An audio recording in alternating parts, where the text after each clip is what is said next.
धन्यवाद चाहेंगे। आज की हमारी सभा की अध्यक्षता कर रहे हैं माननीय ललित कुमार जी, जो कि राष्ट्रीय अध्यक्ष है मूल निवासी विद्यार्थी संघ के। वो आए और अपने विचार। सर्वप्रथम आप सबका बहुत बहुत धन्यवाद कि हमारे मूल निवासी विद्यार्थी संघ के इस विशेष प्रोग्राम में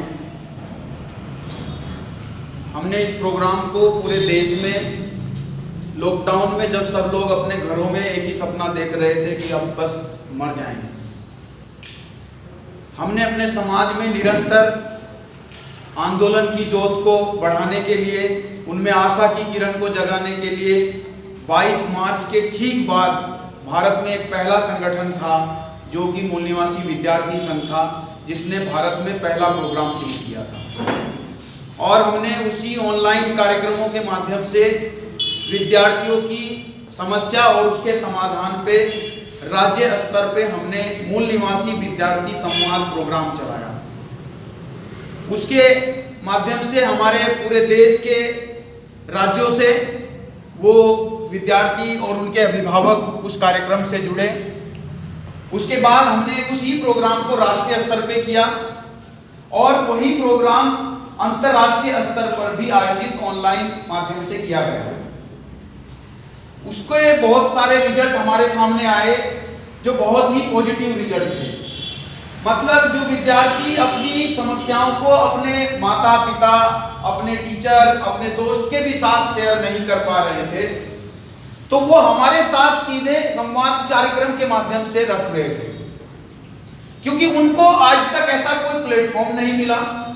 जो हमारे सम्मानित साथी बीच में बोल रहे थे कि हमने अपने परिवार के लोगों के मेंबर के साथ में हमने निरंतर 20-10 साल से जो बैठकें की है, एक परिवार में चर्चा, हमने खाना तो खाया, मुझे तो लगता है अब परिवार साथ बैठकर खाना भी नहीं खाता है, तो चर्चा करने का बहुत दूर की बात है। तो बच्चा अपनी बात अपने माता पिता को किस तरह से रख सकता है या नहीं रख सकता है, अपने टीचर को रख पाएगा क्या? जो टीचर हमेशा उसको बिना बात के हमेशा उसके कान ऐंठता रहता है, उस पर कमेंट्स करता रहता है, उसके विद्यार्थी, उसके दोस्त हमेशा उसको या तो बहुत गरीब समझते हैं या बहुत अमीर समझते हैं, क्या वो उसके साथ बराबरी का व्यवहार करके, अपने मन का व्यवहार करके, उसकी प्रॉब्लम को अपनी प्रॉब्लम समझते हुए वो उसको बात रख सकता है? लेकिन वो विद्यार्थी संघ के इस विशेष प्रोग्राम में हमने ये महसूस किया कि वो हमारे साथ अपने मन की बात को वो स्पष्ट तरीके से रख रहा है। तो हमें ये लगा कि इसको क्यों ना हम फिजिकली अपने स्टूडेंट, अपने गलियों में, अपने गांव में, अपने जिले में तमाम विद्यार्थियों के साथ जाके हम चर्चा करें। और मैं खुद अभी लगभग 10 राज्यों के दौरे पे निकला हुआ था। अभी उत्तराखंड, उसके बाद में दिल्ली, उसके बाद में हरियाणा का मैं दौरा करके आया और उनके तमाम जिलों में हम अपने कार्यकर्ताओं के, अपने समाज के लोगों की गलियों में, बस्तियों में, जिला स्तर पे और उनके घर में जाके हमने चर्चाएं की हैं। हमें उन्होंने अपनी प्रॉब्लम बताई है और मुझे लगता है ये मेरे अपने जीवन का सबसे कड़वा अनुभव है। हमारे समाज के लोग बहुत सारे आंदोलन चला रहे हैं, हमारे बैकवर्ड समाज के लोग बहुत सारे बैकवर्ड नेस का नाम लेकर के वो आंदोलन चला रहे हैं। हम माइनॉरिटी कह के अपने आप को जब प्रदर्शित करते हैं तो वहां भी हम माइनॉरिटी के आधार पे, मतलब हम जाति, समुदाय, वर्ग, कैटेगरी के आधार पर हम बहुत सारे अपने पुरखों के आंदोलन चला रहे हैं। लेकिन कड़वा अनुभव ये है कि वो आंदोलन हमारे घर तक भी नहीं पहुंचा। हम जिस आंदोलन को कह रहे हैं कि वो हमारे भविष्य की पीढ़ी के लिए है, वो उस भविष्य के पीढ़ी के कानों तक नहीं है, उसको वो समझ तक नहीं आता है। तो मुझे ऐसा लगता है किसी आदमी के एक दिन का टाइम जब हम मांगते हैं तो उसको उस टाइम की वैल्यू पता है कि मैं कितना कीमती टाइम किसी को देने जा रहा हूं। लेकिन जो आदमी अपनी जिंदगी को दे रहे हैं जिस आंदोलन में, जिस जीवन को सफल बनाने के लिए उसने पूरा लगा दिया है उसको, और रिजल्ट उसका इतना है कि सबसे नजदीक वाले रिसोर्स को, नेक्स्ट पीढ़ी को वो उससे रूबरू भी नहीं करा पा रहा है। और सिर्फ इतना नहीं है कि वो उसको बता नहीं पा रहा है या उसको पता नहीं है, सबसे बड़ी खतरनाक बात यह है कि उसका अपना जो सबसे नजदीक वाला जो रिसोर्स है, जो भविष्य की जो पीढ़ी है, वो उससे नफरत करती है, वो उसको बेवकूफ समझती है। और मुझे लगता है मिशन में रहने वाले, आंदोलन में रहने वाले, समाज के लिए कुछ कर गुजरने की मनसा रखने वाले लोगों के लिए सबसे बड़ी खतरनाक स्थिति है। मतलब जो अपनी जिंदगी को समाज के लिए लगा रहे हैं या देश के लिए लगा रहे हैं, सिर्फ अंबेडकर, रैदास, कबीर, नानक या बैकवर्ड क्लास के लोगों के आंदोलन के लिए लगा रहे हैं, ऐसा नहीं है। हमने ये भी रिसर्च किया है, जो अपर कास्ट के भी लोग जो अपने आप को कहते हैं, उनके भी बच्चों में यही जहर है कि एक सामाजिक कार्यकर्ता के, एक अपने राष्ट्र के प्रति लोगों की सेवा करने की जो भावना रखते हैं, उनके प्रति भी लोगों की ये भावना है। देश की जो भावी पीढ़ी जिसको कह रहे हैं, उसके अंदर, युवाओं के अंदर ये एक भावना है कि ये सब फालतू के काम है, इससे कुछ हमें लाभ नहीं होगा, ये सब बर्बादी है। इसलिए हमने ये प्रोग्राम के माध्यम से ये कड़वे अनुभव हासिल किए, और जो समस्याएं हमारा समाज समझ रहा है, उन सारी समस्याओं को बहुत ही सरल रास्ते से हम as a organisation, as a student organisation, student की प्रॉब्लम और उसके सॉल्यूशन को किस तरह से देखते हैं। हमारे ये अंदर बात महसूस हुई कि हम अपने विद्यार्थियों को, अपने अभिभावकों को हम बता सकें कि हम एज ए स्टूडेंट ऑर्गेनाइजेशन उनके जीवन में, एज ए स्टूडेंट लाइफ में, एज ए स्टूडेंट के जो पेरेंट हैं उनकी लाइफ में हम कितनी बड़ी भूमिका निभा सकते हैं, स्टूडेंट ऑर्गेनाइजेशन कितनी बड़ी भूमिका निभा सकता है, ये हम बताना चाहते हैं। इसलिए हमने ये प्रोग्राम रखा। लेकिन ये दो क्लियरिटी नहीं होने की वजह से स्टूडेंट की भी और उसके पेरेंट्स की भी, कि एज ए स्टूडेंट ऑर्गेनाइजेशन या किसी स्टूडेंट ऑर्गेनाइजेशन की हमारे बच्चे के, हमारे लाइफ में कितनी बड़ी भूमिका हो सकती है, उसकी क्या कोई जरूरत है। तो पहले ये सवाल मिलता है कि अगर भारत में नहीं, दुनिया में स्टूडेंट ऑर्गेनाइजेशन का कॉन्सेप्ट आया कि दुनिया में छात्र संगठन होगा और उसमें लोगों को आकर के अपनी प्रॉब्लम के सॉल्यूशन के लिए आगे आना चाहिए। लेकिन आज जब हम विद्यार्थियों से बात करते हैं तो विद्यार्थी ऐसा सोचते हैं कि अगर मैं स्टूडेंट ऑर्गेनाइजेशन में काम करूंगा तो मेरी पढ़ाई डिस्टर्ब होगी, मैं नौकरी तक शायद नहीं जा पाऊंगा। कुछ अभिभावक ये सोचते हैं कि ठीक है, ये आंदोलन कुछ स्टूडेंट चलाएं, लेकिन मेरा बच्चा तैयारी करता रहे। तो हम ये उसकी गलतफहमी दूर करना चाहते हैं। सबसे पहली जो गलतफहमी बनी है कि वो इस आंदोलन में, या यूं कहें किसी स्टूडेंट ऑर्गेनाइजेशन में या किसी भी आंदोलन या संगठन में जुड़ के वो बर्बाद नहीं होता है। कोई भी आदमी किसी आंदोलन में, खास करके स्टूडेंट ऑर्गेनाइजेशन से जुड़ के बर्बाद नहीं होता है, बल्कि वो आबाद होता है, वो संपन्न होता है और वो अपनी मंजिल तक हासिल करने में बहुत तेजी के साथ बढ़ता है। और ये मैं साहित्यिक चीजें नहीं बता रहा हूं, मैं आपको प्रैक्टिकली बताने वाला हूं। मैं बहुत कम समय में ये बात रखूंगा, 2:30 बजे यहाँ हमें फिनिश करना है किसी भी हाल में, हम उससे पहले इस काम को, कार्यक्रम को खत्म करेंगे। सबसे बड़ी आज जो हम विद्यार्थियों के बीच जा रहे हैं, हम पीएचडी के स्टूडेंट को देख रहे हैं, हम एमए के स्टूडेंट को, बीएससी के, एमएससी के स्टूडेंट को देख रहे हैं। उसको बोल रहे हैं कि तू अपनी प्रॉब्लम को बता, तो वो अपनी प्रॉब्लम नहीं बता पा रहे। मैक्सिमम स्टूडेंट, हमारे बीच बहुत सारे स्टूडेंट यहाँ बैठे हैं, बहुत कम है, लेकिन जितने भी स्टूडेंट बैठे हैं उनको आप जाकर के देखिए, वो अपने घर में, अपने कॉलेज में, हर जगह रोना रोते हैं। मेरे कट ऑफ की प्रॉब्लम है, मुझे एडमिशन नहीं मिल रहा है, मेरी स्कॉलरशिप की प्रॉब्लम है, मेरे घर में पढ़ाई का माहौल नहीं है, मेरी बस्ती में रोज लड़ाई रहती है, मेरे घर में जाने की कोई व्यवस्था नहीं है, मुझे सिलेबस सही नहीं मिलता है, मुझे किताबें नहीं मिलती है, मेरे पापा रोज शराब पी के लड़ाई करते हैं, मैं कैसे पढ़ूं।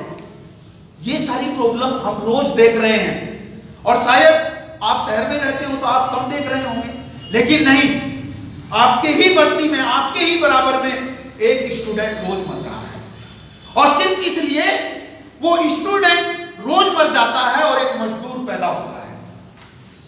ये प्रॉब्लम हमारे सामने है, हम रोज उसको जी रहे हैं, ढो रहे हैं, लेकिन बता नहीं पा रहे हैं, सिर्फ इसलिए कि हम अपनी प्रॉब्लम को रखने का कॉन्फिडेंस खो चुके हैं। और ये बात सिर्फ उसकी नहीं है कि जो एक अनपढ़ आदमी है, जो बहुत सारी शब्दों को चयन करके अपनी बात रख नहीं पाता है, इस देश का सबसे बड़ा इंटेलेक्चुअल रिसोर्स जो है, हम युवा भारत हैं। मोदी जी भी कहते हैं कि भारत युवाओं का देश है, लेकिन हमारा विद्यार्थी संघ का एक नजरिया आया कि युवा अगर कोई देश है तो ये भी चेक करो कि कहीं कुपोषण से आपके बच्चे तो नहीं मर रहे हैं, कहीं बुढ़ापे से पहले ही आपके बच्चे लोग बीमार होके तो नहीं मर रहे हैं, तो फिर युवा ही बचेंगे। तो उस जनरेशन तक हम नहीं जा पा रहे हैं, तो इसलिए शायद युवाओं का भारत भी हो सकता है। लेकिन सबसे बड़ी जो एक बात है कि इंटेलेक्चुअल जो पढ़ा लिखा जो वर्ग है वो अपनी बात नहीं रखता। हम युवाओं का भारत अपनी समस्याओं को नहीं रख पा रहा है, तो परिवार की, समाज की और देश की समस्या क्या खाक रखेगा। एक ग्रेजुएट, एक पोस्ट ग्रेजुएट, एक पीएचडी का बच्चा अपने टॉपिक पे नहीं बोल पा रहा है। एक सोशियोलॉजी का स्टूडेंट, वो सामाजिक रिलेशन क्यों बिगड़ रहे हैं। एक बच्चा जिस माँ बाप ने बहुत मेहनत से उसको पढ़ाया, पढ़ने लिखने के बाद में वो उसकी बात नहीं मान रहा है। एक पॉलिटिकल साइंस का बच्चा पॉलिटिकल साइंस से पीएचडी तो कर रहा है, लेकिन कहता क्या है, मुझे पॉलिटिक्स से कोई मतलब नहीं है, मुझे मोदी ने क्या बोला, मुझे योगी ने क्या किया, कौन सा कानून आया, मुझे किसानों के कानून से क्या लेना देना है। ये एक पॉलिटिकल साइंस के पीएचडी के स्टूडेंट का कहना है। एक सोशल साइंस के स्टूडेंट का, जिसकी पीएचडी, जिसका पूरा वर्क सोशल रिलेशन पे होगा, सोशल स्ट्रक्चर पे होगा, पूरे सोशोलॉजी पे जो बना है, जो बनेगा, जो सिद्ध होगा कि तुमने कोई पीएचडी कर ली है, उसको वो कहता है कि मुझे एक कमरे में बैठ के पीएचडी की सर्टिफिकेट ले लेना है। मुझे लगता है आज मैं ऐसे शब्दों में उसको बयां करना चाहता हूं कि वो जो एक मुर्गा फार्म से पैदा होने वाला जो मुर्गा है, और वो सिर्फ कटने के लिए, मरने के लिए पैदा होता है, उसमें उड़ने की ताकत नहीं होती, सोचने समझने की ताकत नहीं होती, हर वक्त बस यही इंतजार करता है कब मरना है। लेकिन आप देखिए, जिन लोगों ने अपने बच्चों को अपने उस मुर्गा फार्म में बंद कर रखा है, तुझे यहीं पढ़ना है, यहीं लिखना है, यहीं कुछ करना है, कहीं नहीं जाना, आईएएस यहीं बन जाना है, तो देखिए कितने आईएएस बन रहे हैं, कितने एमबीबीएस बन रहे हैं, क्या वो कुछ कर पा रहे हैं। लेकिन आप उस मुर्गे को देखिए जो खुलेआम घूमता है, वो निरंतर समाज में घूमता है, इधर से उधर से मेहनत करके खाता है, और वो एक ताकतवर मुर्गा होता है। आप उसको पकड़ेंगे तो दिन भर नहीं पकड़ पाएंगे, बोलेगा तो पूरा मोहल्ला जाग जाएगा। और मैं और प्रैक्टिकल बता रहा हूं, अगर वो बिकेगा भी तो आज की तारीख में देसी मुर्गे का रेट जो है वो 1500 रुपए है। 1000 से 1500 रुपए का वो मुर्गा बिकता है, लेकिन जो मुर्गा हमने पाला वो 50 रुपए किलो बिकता है। यही हमारे पीएचडी और एजुकेशन से निकले हुए जो ये स्टूडेंट हैं, जो प्रोडक्ट हम निकाल रहे हैं, उसका कॉन्फिडेंस खत्म हो चुका है। उसका कॉन्फिडेंस खत्म करने का पूरी व्यवस्था बनी हुई है, और इस वजह से वो अपने कॉन्फिडेंस नहीं होने की वजह से अपनी प्रॉब्लम को नहीं रख पाता है। कल इंटरव्यू में वो जाएगा, उसको बोलना ही नहीं आता है, वो अपनी बात नहीं रख पाता है। प्रोफेसर बनेगा तो 3 साल तक वो पढ़ाना ही सीखेगा, और फिर बच्चे उसकी खिल्ली उड़ाएंगे। ये कॉन्फिडेंस अगर उसमें नहीं पैदा होता है, और प्रैक्टिकल कॉन्फिडेंस नहीं होता है, किताबों का कॉन्फिडेंस, कोट पहन के आना है, चश्मा लगा के आना है, ऐसे बोलना है, सोशियोलॉजी का प्रोफेसर हो जाएगा, जेएनयू में, दिल्ली यूनिवर्सिटी में, देश की बड़ी बड़ी यूनिवर्सिटियों में रोज सोशियोलॉजी पढ़ाएगा, लेकिन खुद अपनी बीवी से, अपने भाई से, अपने रिश्तेदार से, अपने पड़ोसी से उसके कैसे रिलेशन है। वो डॉक्टर जो रोज पेशेंट के साथ बहुत शालीन व्यवहार करता है, खुद अपनी बीवी के कत्ल करके मार देता है, वो देहरादून में भी हुआ था। ऐसा क्यों हो रहा है? ये इस प्रॉब्लम से क्या हम सब लोग अकेले अकेले लड़ सकते हैं? क्या हमारे बस में है इसको कंट्रोल करना? मुझे लगता है कुछ ऐसी प्रॉब्लम है जिसको हम हल कर सकते हैं, लेकिन देश में, दुनिया में इतने बड़े स्तर पे कुछ प्रॉब्लम है जिसको आप बिल्कुल भी हल नहीं कर सकते। आप अगर किसी मछली का इलाज करना चाहते हैं और ये नहीं जान रहे हैं कि मछली पानी की वजह से, तालाब की वजह से बीमार है, तो आप मछली का इलाज तो कर सकते हो, लेकिन स्वस्थ मछली को डालना तो पानी में पड़ेगा, और फिर जैसे वो उस पानी में, उस समाज में जाएगी तो वो उसी के शिकार होगी। आपका हमारा बच्चा, हम जो स्टूडेंट हैं सोच रहे हैं कि यहीं से सब कुछ हो जाएगा, घर में बैठ के इस फैसिलिटी को लेके जाना तो समाज में ही है। आईएएस बनोगे, पीसीएस बनोगे, डॉक्टर बनोगे, जाओगे तो समाज के बीच ही। फिर वहां पे जो एजुकेशन जिनको नहीं मिली, जिनको मार्गदर्शन नहीं मिला, जो क्रिमिनल बन जाएंगे, वो आपके ही सामने एक चुनौती बन के खड़े होंगे। तो हमारी सबसे ज्यादा प्रॉब्लम हम खुद क्रिएट कर रहे हैं, और उस प्रॉब्लम की वजह से हम इतने घिर चुके हैं, इतना मनोबल डाउन हो चुका है, हमें कोई रास्ता नहीं दिखता है। अकेले हम उससे कभी नहीं लड़ सकते। तो हमने विद्यार्थी संघ के माध्यम से इसके पीछे की कुछ 3 चीजें महसूस की कि एक तो किसी संगठन से किसी विद्यार्थी को या किसी भी इकाई को जुड़ के, किसी व्यक्ति को जुड़ के उसको जानकारी मिलती है, उसको मुफ्त में जानकारी मिलती है। दूसरा, उसका मनोबल हाई होता है। बहुत सारे स्टूडेंट आज यहाँ आए, उनको ये लगा होगा कि इतने सारे लोग बोले, कोई पीएचडी वाला है, कोई रिटायर्ड पर्सन है, कोई बीटेक वाला है, कोई ग्रेजुएट वाला है, कोई एलएलबी वाला है, ये कैसा बोल रहे हैं। आपको सिखाए बगैर आपका बच्चा, हमारा बच्चा, हम स्टूडेंट होते हुए वो सीख जाते हैं। एक कॉन्फिडेंस उसके अंदर आता है कि जब ये सामने वाला इतने अच्छे तरीके से बोल सकता है तो मैं भी बोल सकता हूं। अब कल आपका इंटरव्यू हो रहा है, इंटरव्यू में देखिए, इंटरव्यू में मुझे लगता है ज्यादा जो नंबर मिलते हैं वो बॉडी लैंग्वेज से और आपके व्यवहार से मिल जाते हैं। आपका बहुत सारे इंटरव्यू में, मेरे कई सारे इंटरव्यू हुए, मेरे से उन्होंने सिलेबस के बारे में कुछ नहीं पूछा, वो इधर उधर की बातें पूछते रहे। हालांकि वो कल्चर उन्होंने बना रखा है आपके अंदर की चीजों को जानने के लिए। वो आपसे यही नहीं पूछेंगे आपने क्या पढ़ा है, वो यही पूछ लेंगे आपके पापा क्या करते हैं। मतलब वो ये दूसरी चीजें जानने की कोशिश करते हैं, वो कब जान लेते हैं आपको पता नहीं चलता।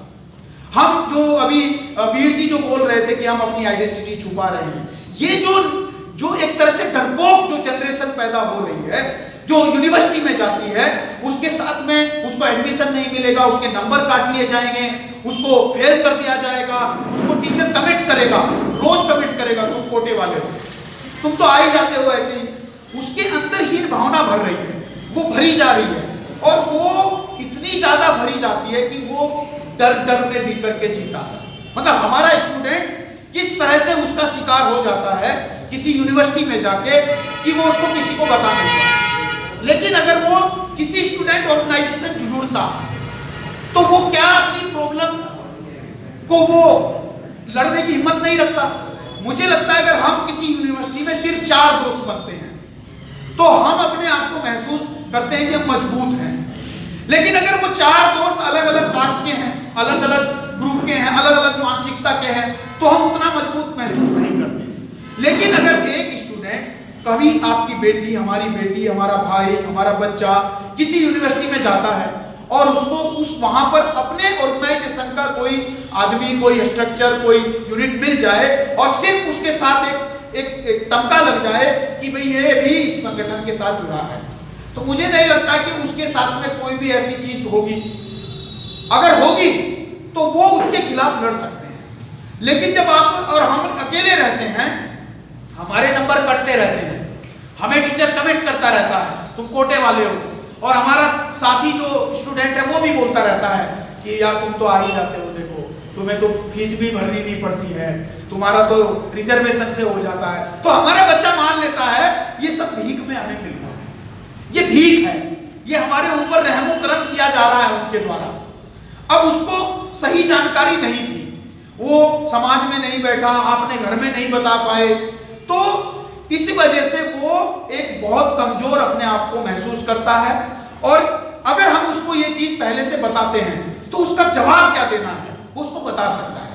अभी बोल रहे थे कि आरक्षण जो है ये हमारा संवैधानिक अधिकार है, लेकिन हम ऐसा मानते हैं कि जिन लोगों ने ये माना है कि आरक्षण अधिकार है तो क्या सिर्फ अधिकार है? जिन लोगों को स्कॉलरशिप बेस पे एडमिशन मिले, जो स्कॉलरशिप से पढ़ते रहते हैं, और जो सरकारी नौकरियों के बच्चे ये सोचते हैं मुझे तो कोई फायदा है नहीं, मुझे तो स्कॉलरशिप मिलती नहीं, मुझे तो ये कोई किसी के मेहनत से थोड़ा मिलता है।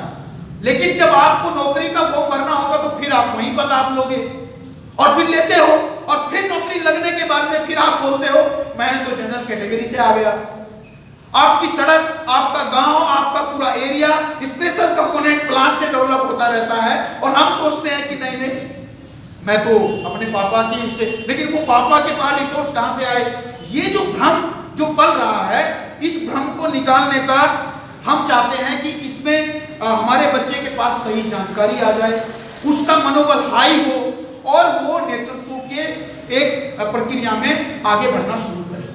जब तक हमारे अंदर ये 3 कैटेगरी जो हम हैं इससे हम रूबरू नहीं होंगे, मुझे लगता है ये जो प्रॉब्लम है ये हमें हर वक्त आमना सामना इसका होता रहेगा और इसका कोई समाधान नहीं हो सकता। इसके साथ में हम ये बताना चाहेंगे कि इसकी 3 स्थिति होंगी जो आंदोलन में हर आदमी को निर्धारित करनी पड़ेगी। एक है रीडर की। रीडर का मतलब है वो श्रोता हो सकता है, वो समाज को दूर से बैठ के समझना पढ़ना हो सकता है, वो समझे कि क्या ये सब चल रहा है। मेरे पापा मूल निवासी बोलते हैं, मेरे पापा अंबेडकर, रैदास, कबीर आंदोलन की बात कर रहे हैं और मैं जो हूँ मैं उधर जय श्री राम वालों के साथ जा रहा हूँ या मैं कहीं भी नहीं जा रहा हूँ। तो ये जो अंतर विरोध जो पैदा होगा ये आपके रिलेशन को बिगाड़ देगा। आपके ही जो लोग हैं एक दूसरे के अंतर विरोध में रिलेशन को जो है खत्म करने की स्थिति तक आ जाते हैं। मुझे लगता है हमने रीडर की फॉर्म में आना चाहिए और दूसरी एक फॉर्म है वो है सपोर्टर। हम अगर इस चीज को समझ रहे हैं, समझ चुके हैं तो और हम बहुत कुछ नहीं कर सकते तो कम से कम हम सपोर्ट कर सकते हैं। आपके सामने कहीं पे कोई बोल रहा है, यूनिवर्सिटी में बोल रहा है भाई ये सब जो है कोटे से आ रहे हैं, ये सब जो है किसान जो है ये बेवकूफ है, ये आंदोलन चला रहे हैं, मोदी जी तो बहुत अच्छा कर रहे हैं, ये अभी एक कानून आने वाला है। बाबा साहब अंबेडकर और बहुत सारे लोगों ने संघर्ष के बाद 14 घंटे से 8 घंटे की नौकरी को लाया और अभी 1 अप्रैल से 12 घंटे लागू होने वाले हैं। आप और हम स्टूडेंट सोच रहे हैं कि हमारे पापा का थोड़ा होने वाला, सबका होने वाला है। आप ही कल जब नौकरी में जाओगे आपको भी 12 घंटे, और हालांकि ये तो घोषित 12 घंटे होने वाले हैं, अघोषित तरीके से पहले ही हो चुका है। प्राइवेट सेक्टर में आपको 2000 रुपया एक्स्ट्रा देकर के आपसे 12 घंटे ही लिया जा रहा है। मतलब न्यूनतम मजदूरी अधिनियम 1968 के आधार पे एक बीटेक के स्टूडेंट को भी पैसा नहीं, पगार नहीं मिल रही है, 8000 से ज्यादा उसको नहीं मिलता है। तो ये किसकी प्रॉब्लम है? क्या इसके लिए किसान बोलेगा? अगर एक स्टूडेंट की प्रॉब्लम है उसके लिए किसान बोलेगा, एक किसान है उसके लिए कोई मजदूर बोलेगा या उसके लिए कोई कर्मचारी बोलेगा। लेकिन हम कहां खड़े हैं? जब किसानों के लिए बिल आता है, कानून आता है, तो क्या उसके लिए टीचर बोलेगा? क्या उसके लिए स्टूडेंट बोलेगा? किसान को सबसे पहले समझना चाहिए। लेकिन अफसोस देखिए, इस देश में किसान तो समझ रहा है, लेकिन जब एजुकेशन पॉलिसी आई या एजुकेशन पॉलिसी को लाने की बात कही गई और कहा गया, भारत सरकार ने कहा भाई अपना अपना सुझाव दीजिए, हम आपके सुझाव के आधार पर पॉलिसी बनाएंगे। तो इस देश में रोज रोने वाला टीचर कि मुझे इलेक्शन में लगाते हैं, मुझे टीचर से बावर्ची बना दिया है, वो कोई सुझाव नहीं भेजता। एक स्टूडेंट रोज रोता है कि उत्तराखंड में 500 करोड़ का स्कॉलरशिप घोटाला हो गया है, झारखंड में 7200 करोड़ का हो गया है, हरियाणा में, दिल्ली में, महाराष्ट्र में हजारों करोड़ रुपए का, अरबों करोड़ रुपए का स्कॉलरशिप घोटाला हुआ है। वो घोटाला अमीरों की जेब में गया है, वो पैसा वो रोज रोते हैं। लेकिन जब नेशनल एजुकेशन पॉलिसी लाई जा रही थी उसमें उनका कोई इंटरेस्ट नहीं था, उसमें उनका कोई योगदान नहीं था। और जब आ गई और उसमें साफ साफ लिखा गया कि जितने भी जो स्कूल होंगे, सरकारी संस्थान होंगे जहां पे बहुत कम बच्चे पढ़ रहे हैं उनको बंद कर देंगे और एक बड़ा स्कूल बनाएंगे। तो आपको लग रहा है कि ये बहुत अच्छा हो सकता है। जैसे हम सोच रहे हैं कि रेल को सरकारी कर देंगे तो जैसे सरकारी अस्पताल में दवाई नहीं मिलती, डॉक्टर नहीं मिलता, प्राइवेट में अच्छी फैसिलिटी मिलती है, जैसे स्कूल में अच्छी फैसिलिटी मिलती है, ऐसे अब उधर भी अच्छी फैसिलिटी मिलेगी।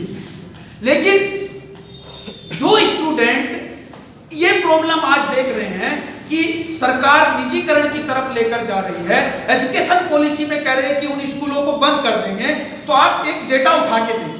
असर की एक रिपोर्ट कहती है कि कक्षा 5 का बच्चा कक्षा 2 की किताब नहीं पढ़ सकता। अभी भी 85% स्कूलों में बिजली नहीं है, शौचालय नहीं है और 50% टीचर नहीं है। और उसमें जो बच्चे पढ़ रहे हैं वो उस एरिया के कितने % बच्चे हैं? तो आप देखेंगे कि अभी भी ग्रामीण क्षेत्र में बल्कि ग्रामीण क्षेत्र को तो छोड़ दीजिए, इस देहरादून राजधानी में आप निकलिए और जो बस्तियां हैं उनके बच्चों पे सर्वे करिए कि कितने % बच्चे अभी स्कूल में जा रहे हैं, तो आपको पता लगेगा कि जो आपके 10 कदम दूर स्कूल है उसमें भी आपका बच्चा नहीं जाता है, आपके समाज के बच्चे नहीं जा पा रहे हैं। तो जो 50 गांव में एक स्कूल बनाया जाएगा, सारे स्कूलों को खत्म करके आपका बच्चा, आपकी बेटी पढ़ पाएगी। जो पहाड़ में, जो हरियाणा जैसे एरिया है जहां लड़कियों को पढ़ा नहीं सकता, कि वो हर वक्त सोचता है भाई मेरी बेटी के साथ 8वीं 10वीं के बाद कुछ हो गया तो वो उनको नहीं पढ़ाता है। फिर वो 50 गांव में एक स्कूल में कैसे पढ़ाएगा? यानी स्त्री शूद्रो विद्या ना देताम, यानी स्त्री और शूद्रों को विद्या नहीं देनी चाहिए, ये प्रबंध हो चुका है। अब इससे लड़ने का एक माध्यम हम मूल निवासी विद्यार्थी संघ के माध्यम से देखते हैं कि अगर हम चाहते हैं, जो अभी बोल रहे थे कि लाइब्रेरी होनी चाहिए, जो ट्यूशन पढ़ाने के लिए कुछ लोग आने चाहिए, बहुत सारी चीजें हम बोलते रहते हैं, किसी को पैसा बांट दीजिए। कब तक पैसा बांट देंगे? एक आदमी कब तक पैसा बांटेगा? एक आदमी कब तक लाइब्रेरी खोलेगा? और कितने हम लाइब्रेरी में पढ़ने वाले हैं? मुझे लगता है देहरादून में बहुत बड़े स्तर की लाइब्रेरी है, कई सारी। कितने हम पढ़ते हैं? मैंने 2015 में हरिद्वार में एक लाइब्रेरी खोली, हमारे संगठन से प्रेरणा लेके हमारे साथियों ने, और उस लाइब्रेरी में जब हम रख रहे थे तो हमारे सीनियर लोगों ने, जो वामसेप के लोग थे, वो हमें बोल रहे थे, बहुत सारे गांव के लोगों को इकट्ठा किया, वो बोल रहे कि ये नहीं चलेगी। हम उनकी बात नहीं माने, ऐसे जोश में हमने कहा नहीं पढ़ेंगे, कुआं होगा तो लोग पानी पीने आएंगे। इस तर्क ने उनकी जबानें बंद कर दी।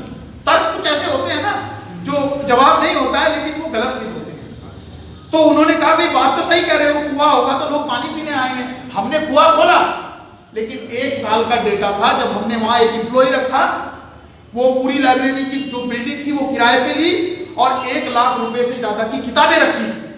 और आपको हंसी आएगी कि पूरे साल में वो रोज लाइब्रेरी खुलती थी और पूरे साल में कुल 55 बच्चे पढ़ने आए, और उसमें 55 में हर रोज जाने वालों की एंट्री में हम भी थे। अब बताइए, नहीं यार, असल में प्रॉब्लम कहीं और है, प्रॉब्लम यहां है। अगर इस खोपड़ी में इच्छा ही नहीं है तो आप कुछ भी करते रहिए, आप किसी को पैसा देंगे और उससे ज्यादा पैसे लेने वाले लोग पैदा होंगे। आप स्कूल खोलिए, आप लाइब्रेरी खोलिए, आप चलाते रहिए। तो सरकार से क्या कराना चाहते हो? जब सरकार के काम आप करोगे तो फिर सरकार से क्यों अपेक्षा रखते हो कि ये कुछ करें? अगर आप कहते हो हम पॉलिटिकल साइंस के, हम सोशियोलॉजी के, हम पीएचडी के स्टूडेंट अगर कहते हैं कि देश की राजनीति बर्बाद हो चुकी है, देश में बेईमानी भ्रष्टाचार हो रहा है, तो आपको तो इंटरेस्ट है ही नहीं, फिर कौन सही करेगा? इसलिए हम चाहते हैं कि हमारे स्टूडेंट में ये डेवलपमेंट हो।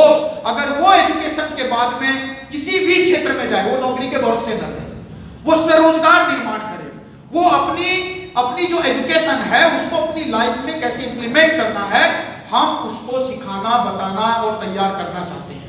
और इसके लिए मूल निवासी विद्यार्थी संघ ने पूरे देश में राष्ट्रीय स्तर पे, गांव, जिला और गांव स्तर पे कैरियर काउंसलिंग का, समय समय पे उनके मार्गदर्शन का, उनको किसी यूनिवर्सिटी में कहीं पे कोई प्रॉब्लम है उसके लिए पूरा एक नेटवर्क बनाने का हमने काम जोरों पे शुरू किया है। किसी यूनिवर्सिटी में किसी प्रोफेसर से कोई जानकारी चाहिए तो हम उसको अवेलेबल करा सकते हैं, लेकिन किसको कराएं? जब हमारे साथ कोई कनेक्ट होगा तब। अगर आप अपनी प्रॉब्लम बता नहीं पा रहे तो आप हमें ईमेल करिए, व्हाट्सएप करिए, हमें फोन पे बताइए। हमने पूरे देश में इसका पूरा एक ड्राफ्ट तैयार करने का और उसके एक सामूहिक समाधान का प्रोग्राम तैयार किया है, ये मूल निवासी विद्यार्थी संवाद कार्यक्रम। इसके बाद हम पूरे देश से एक डेटा ले रहे हैं और उस डेटा से हम लोग जो प्रॉब्लम, हमें कॉमन प्रॉब्लम मिलेगी, उस पे एक नेशनल लेवल पे नहीं बल्कि इंटरनेशनल लेवल पे इस प्रॉब्लम को खत्म करने का, विनाश करने का, ये प्रॉब्लम्स को सिर्फ रोकने का नहीं है। बहुत सारे लोग बोलते हैं कि ये भाई समस्या है, इस पर रोक लगाओ, तो रोक तो लगा रहे हैं, लोग चिल्ला रहे हैं। शिव खेड़ा एक बहुत अच्छा मोटिवेशनल राइटर है, वो कहता है कि सिर्फ प्रॉब्लम पे चिल्लाना भी एक बड़ा पाप हो सकता है अगर आप समाधान के लिए काम नहीं करते हो। हम वही कर रहे हैं।